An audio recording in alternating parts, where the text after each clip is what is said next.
The Scandalous Life of Tony Curtis, 10 Shocking and Intriguing Facts. Introduction. Tony Curtis, born Bernard Schwartz on June 3, 1925, in New York City, was one of Hollywood's most charismatic and enigmatic stars. Known for his dashing looks and captivating performances, Curtis led a life as dramatic and tumultuous as the roles he portrayed.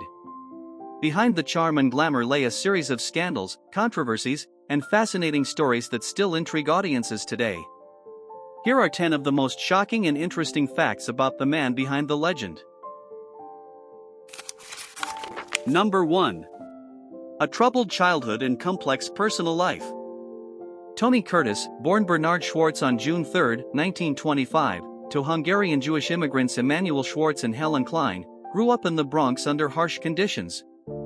Emanuel ran a struggling tailor shop, while Helen suffered from schizophrenia, often resorting to violence against her children.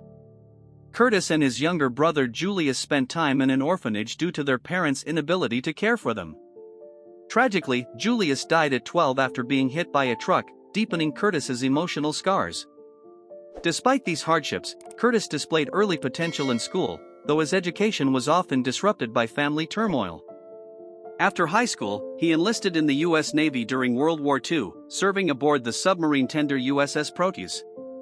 Curtis witnessed the surrender of Japanese forces in Tokyo Bay in 1945, an event he described as life-changing. His military service instilled discipline and provided a rare sense of purpose. After the war, Curtis utilized the GI Bill to study acting at the Dramatic Workshop in New York, where he honed his craft alongside future legends like Marlon Brando. Curtis's personal life remained tumultuous. His 6 marriages included unions with actress Janet Leigh, with whom he had daughters Kelly and Jamie Lee Curtis, and 18-year-old Christine Kaufman, whom he wed at 42. His final marriage to Jill Vandenberg, 45 years his junior, drew criticism. Curtis acknowledged the struggles in his relationships, once saying, "Love came easy, but commitment didn't." Number 2. A contentious affair with Marilyn Monroe. Tony Curtis's steamy chemistry with Marilyn Monroe and Some Like It Hot, 1959, captivated audiences, but their off-screen relationship was anything but smooth. According to Curtis's memoir American Prince, 2008, the two had a torrid affair before and during the film's production. Curtis revealed that Monroe became pregnant with his child during their relationship but tragically suffered a miscarriage. "It was passionate, chaotic, and heartbreaking," Curtis wrote. The affair was further complicated by Curtis's infamous remark that kissing Monroe was like kissing Hitler. Although he later clarified that the comment was a joke taken out of context, it highlighted the tension on set. Monroe's frequent tardiness, emotional struggles, and insecurities frustrated Curtis, though he later acknowledged her vulnerability. "Marilyn was a fragile soul trapped in a world that demanded perfection," he said. Despite their rocky relationship, Curtis often reflected on their time together as a pivotal, albeit turbulent, chapter in his life. "She was unlike anyone else, a star, a mystery, and a tragedy," he remarked in an interview. Number 3. The Kim Novak allegation. One of the most disturbing incidents in Curtis's life involved actress Kim Novak, best known for her role in Vertigo, 1958. During a Hollywood party at Curtis's home in the late 1950s, Novak alleged that Curtis handed her a drink, after which she blacked out. She later woke up naked in her own home, with no memory of how she got there. "I only had one drink, and then everything went dark," Novak stated in a later interview. Although Novak never pressed charges, her allegations cast a shadow over Curtis's reputation. Curtis, known for hosting extravagant and often debauched parties, never publicly addressed the claims, leaving the incident shrouded in controversy. Novak's story remains a haunting reminder of the darker side of Hollywood's golden age, where power dynamics and predatory behavior often went unchecked. Number 4. Feuds with Hollywood icons. Curtis's career was marked by high-profile feuds with some of Hollywood's biggest names. One of his most infamous rivalries was with comedian Jerry Lewis. Curtis accused Lewis of spreading damaging rumors about his professionalism in an attempt to sabotage his career. "Jerry wanted to be the top dog, and he saw me as a threat," Curtis claimed in an interview decades later. The two never publicly reconciled, and their feud remained a topic of gossip for years. Another clash occurred with Frank Sinatra, stemming from a 1950s incident in Las Vegas. Curtis reportedly charmed a group of fans at a casino, drawing attention away from Sinatra, who was known for his own magnetic presence. The incident sparked a lifelong tension between the two stars, with Curtis later joking, "I upstaged Frank, and he never forgave me for it." These rivalries underscored Curtis's ambitious nature and the cutthroat competition of Hollywood during its golden age. Number 5.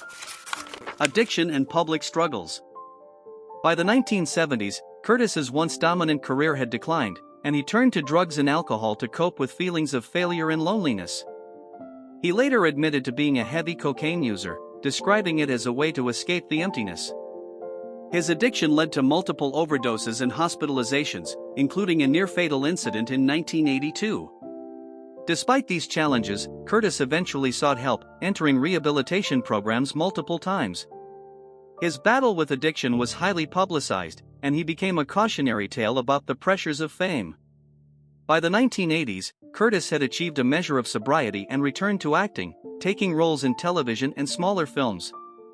Reflecting on his struggles, he remarked, "The hardest part of life isn't success, it's surviving failure." Number 6. A controversial painting career. In the 1980s, Curtis reinvented himself as an artist, producing vibrant, abstract paintings that reflected his turbulent emotions. His work received mixed reviews, with critics divided over whether it was genuine artistry or simply a celebrity vanity project. Curtis's paintings, however, found a market, selling for thousands of dollars to collectors. Curtis himself found solace in painting, often describing it as therapeutic. "I paint because it heals me," he said. His art became a way to express himself beyond the constraints of Hollywood, allowing him to explore a more introspective side. Number 7. Strained relationships with his children. Curtis's relationships with his 6 children were often strained, marked by emotional distance and conflicting priorities. His daughter, Jamie Lee Curtis, described their bond as complicated and loving, noting that her father's larger-than-life personality often overshadowed his role as a parent. A major rift occurred in 2010 when Curtis excluded all his children from his will, leaving his entire estate to his 6th wife, Jill Vandenberg. This decision shocked his family and the public, with many speculating about the reasons behind it. Tragedy also struck the Curtis family when his son Nicholas died of a heroin overdose in 1994. Curtis, who had struggled with his own addiction, was deeply affected, saying, "No parent should ever bury their child." Number 8. Rumors about his sexuality. Curtis's flamboyant persona and his role in Some Like It Hot fueled persistent rumors about his sexuality. Although he played coy in interviews, Curtis hinted at youthful experimentation, saying in a 2004 interview, "Hollywood was a playground, and I was curious." While these rumors never significantly impacted his career, they added an intriguing layer to his public image, challenging the conventional masculinity of Hollywood's leading men. Number 9. The Playboy reputation. Curtis was unabashed about his reputation as a ladies' man. He claimed to have had affairs with some of Hollywood's most glamorous stars, including Natalie Wood, Yvonne DiCarlo, and Marilyn Monroe. "I loved women, and they loved me," he quipped in his later years. This reputation often eclipsed his acting achievements, making him a staple of tabloid headlines. Curtis embraced the attention, once saying, "If they're talking about me, I must be doing something right." Number 10. Tragedy and redemption. Curtis's life was a tapestry of highs and lows, marked by personal tragedies like the death of his son and his battles with addiction. Despite these hardships, Curtis remained a resilient figure, finding redemption through art and his later acting roles. Reflecting on his journey, he said, "I've made mistakes, but I've also lived a life most people can only dream of." His legacy as a Hollywood icon endures, with fans and critics alike celebrating his charm, talent, and the sheer audacity of his life story.